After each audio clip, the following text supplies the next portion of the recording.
दादा केळीबद्दल थोडं माहिती सांगता का?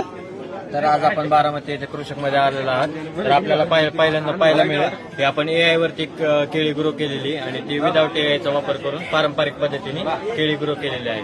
तर एआय पद्धतीने ग्रो करणे म्हणजे नेमकं काय, तर एआय मध्ये आपले 4 आहेत ते सेन्सर्स येतात. 4 सेन्सर्स आपल्याला 6 पॅरामीटर्सची माहिती देत असतात. 4 सेन्सर्स कोणते, तर आपला satellite imaginary, IoT sensor, IoT मध्ये आपला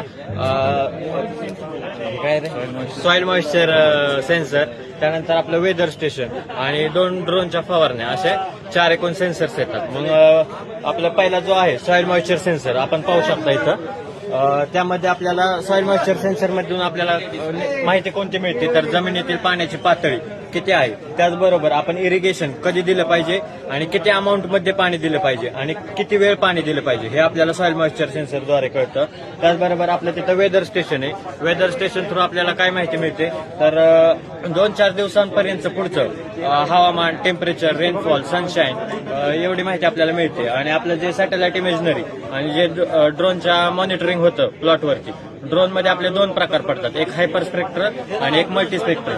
हायपर स्पेक्ट्रल मध्ये कसं की इंडिव्हिज्युअल झाडावरती कोणता रोग किंवा कीड येणार आहे ते आपल्याला त्यातून समजतं. आणि मल्टी स्पेक्ट्रल मध्ये म्हणजे हा आपला 10 गुंठ्यातला प्लॉट आहे, तर कोणत्या भागावरती कीड किंवा रोग येणार आहे ते आपल्याला अगोदरच 2 ते 3 दिवस अगोदर समजतं. त्यामुळे काय होतं की आपण त्या भागावरती किंवा इंडिव्हिज्युअल झाडावरती कंट्रोल करू शकतो. त्यामुळे बाकीचा प्लॉट आहे आपला तो व्यवस्थित ग्रो होतो. त्यामुळे आपला पेस्टिसाइड, रासायनिक खतं, फर्टिलायझर ह्याच्यावरचा 30 ते 40% खर्च हा कमी होतो.